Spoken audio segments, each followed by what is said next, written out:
Hello, I am Neena Mahajan from Spiritual Academy for Commerce. Today we are going to discuss the subsidiary books. अगर मैं किसी एक accountant को एक बहुत बड़ा बिजनेस की सारी ट्रांजैक्शंस को रिकॉर्ड करने के लिए बोल दूं तो ये उस अकाउंटेंट के लिए बहुत मुश्किल हो जाएगा।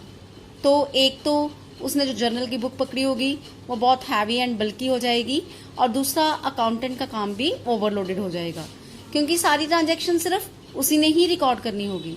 और मान लो एक दिन में अगर 5000 ट्रांजैक्शंस अगर हो रही हैं तो वो 5000 ट्रांजैक्शंस को रिकॉर्ड कर रहा है। 10,000 हो रही हैं तो वो 10,000 ट्रांजैक्शंस को रिकॉर्ड कर रहा है।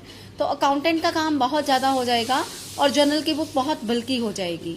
तो इस चीज को ओवरकम करने के लिए जो जर्नल की बुक है उसको वेरियस सब पार्ट्स में डिवाइड कर दिया जाता है।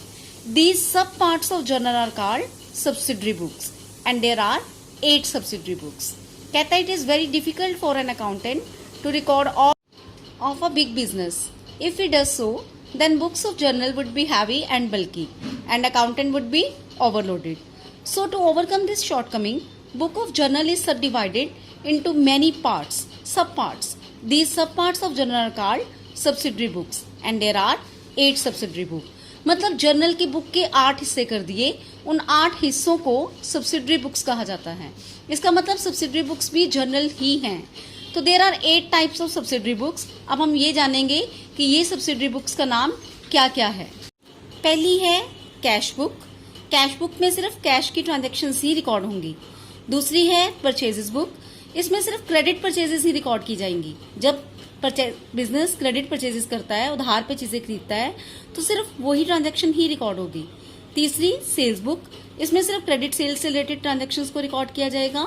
उससे अगली परचेजेस रिटर्न्स बुक। इसमें सिर्फ परचेजेस रिटर्न्स रिकॉर्ड होंगी।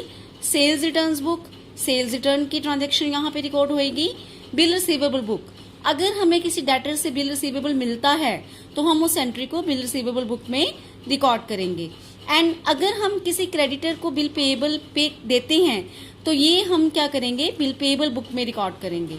और इसके अलावा जो भी बच जाता है वो जर्नल प्रॉपर में रिकॉर्ड हो जाता है।